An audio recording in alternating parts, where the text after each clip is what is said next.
back to the channel. Today we're going to unravel some incredibly complex events in Genoa.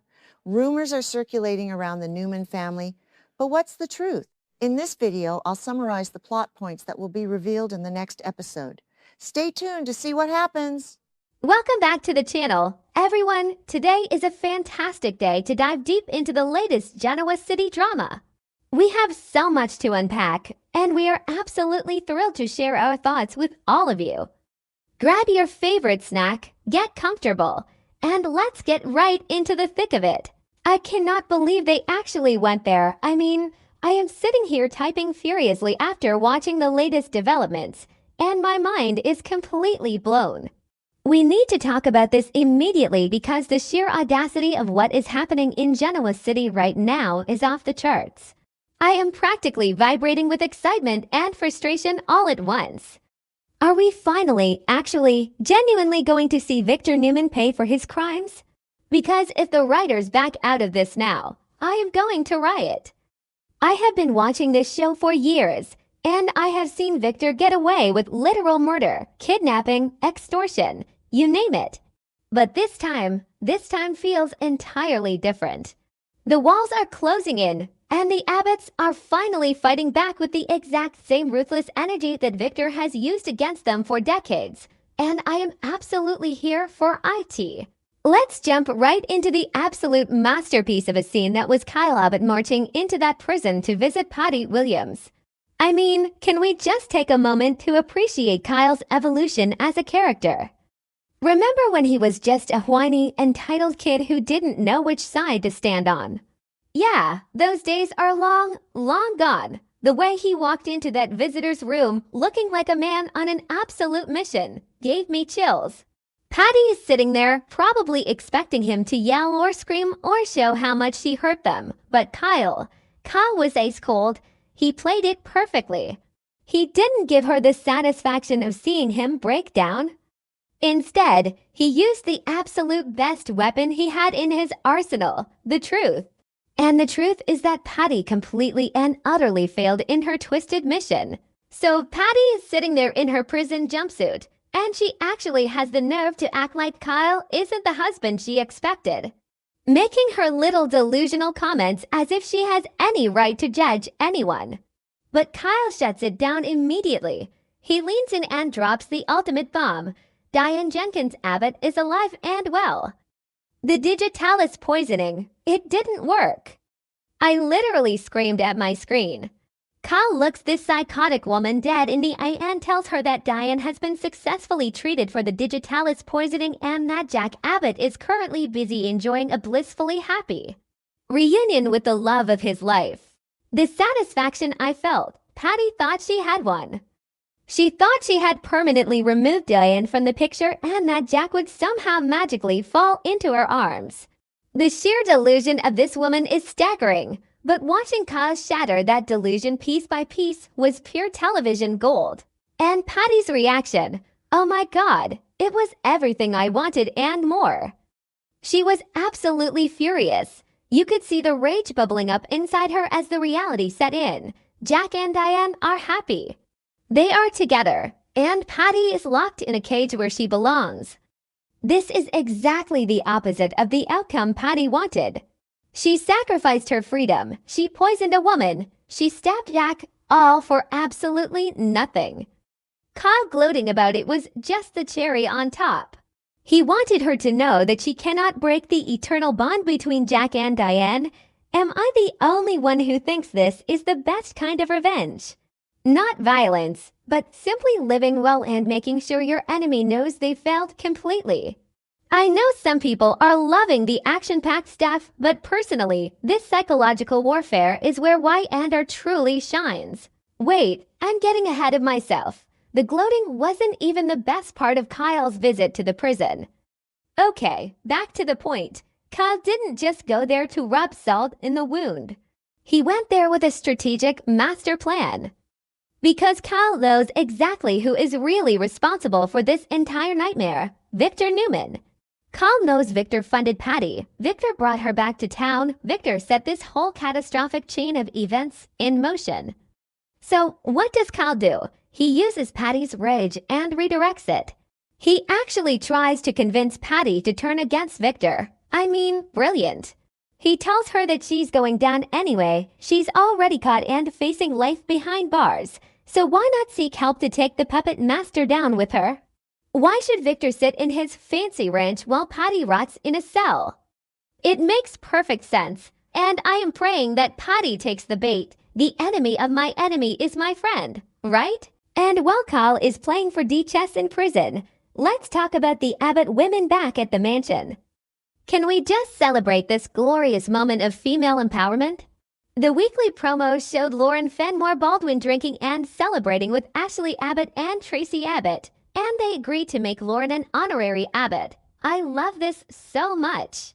Lauren has been through the ringer lately, and seeing her bond with Ashley and Tracy is exactly the kind of female friendship we need on this show.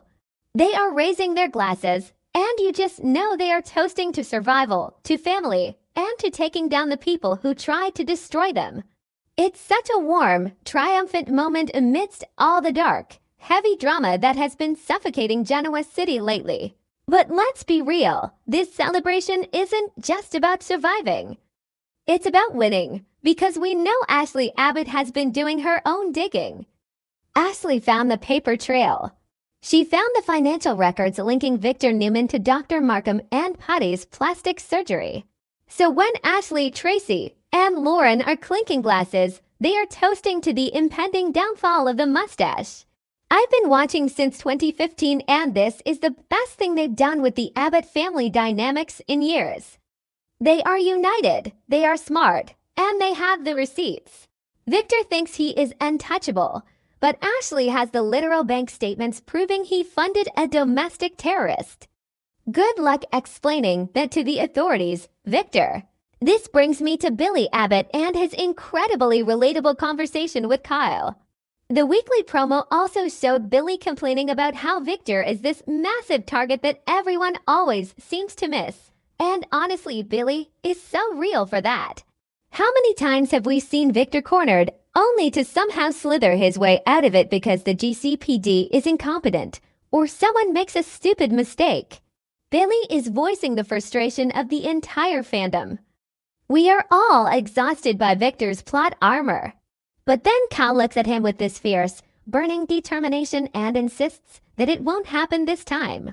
Cal is holding Victor personally responsible for unleashing Patty and causing so much chaos and trauma for his family.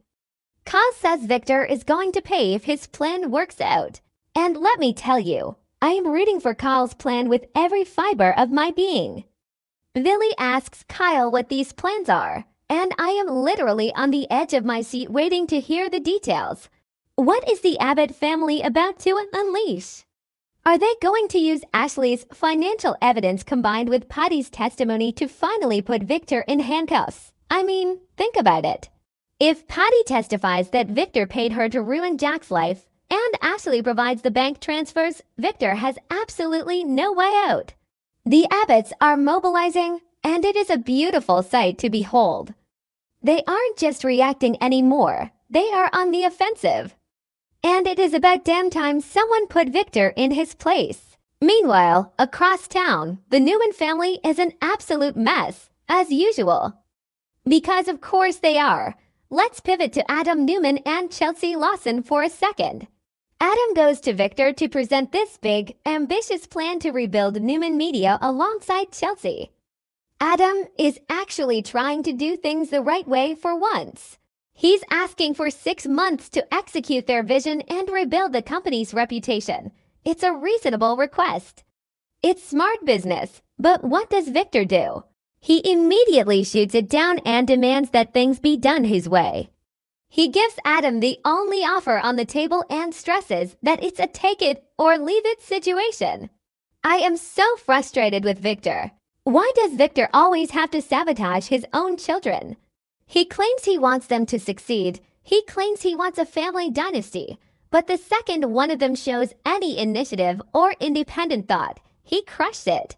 He demands absolute, blind obedience, and it is so toxic. Adam and Chelsea are a great team, and they could do amazing things with Newman Media. But Victor's ego is just too massive to let anyone else shine. Remember when he tried this with Nick? Yeah, didn't work then either. It just pushes his kids further away. Adam looks so defeated, and honestly, I don't blame him if he decides to just walk away entirely. Why work for a man who doesn't respect you or your vision? So let's look at the big picture here. You have Victor alienating Adam and Chelsea with his dictatorial business demands.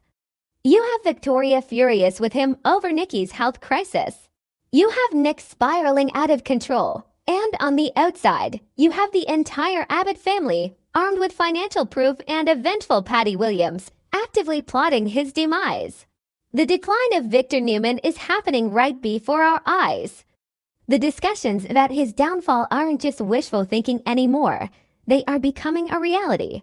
He has alienated everyone who could protect him, and he has severely underestimated the people he tried to destroy. The arrogance is going to be his undoing. I am typing this late at night, and my adrenaline is still pumping. I just want to see Jack, Diane, Kyle, Ashley, Tracy, and Billy stand victorious over Victor's metaphorical grave. I want to see Patty take the stand and point her finger right at the mustache. I want to see Adam and Chelsea tell Victor to shove his take it or leave it offer where the sun don't shine. I know some people are loving the Invincible Victor act, but personally, I am so ready for a new era in Genoa City. An era where actions have actual consequences and the bad guys don't always win just because they have a lot of money. Do you guys agree? Am I the only one who is practically counting down the minutes until the next episode? Let me know, because I need to vent about this with people who actually get it.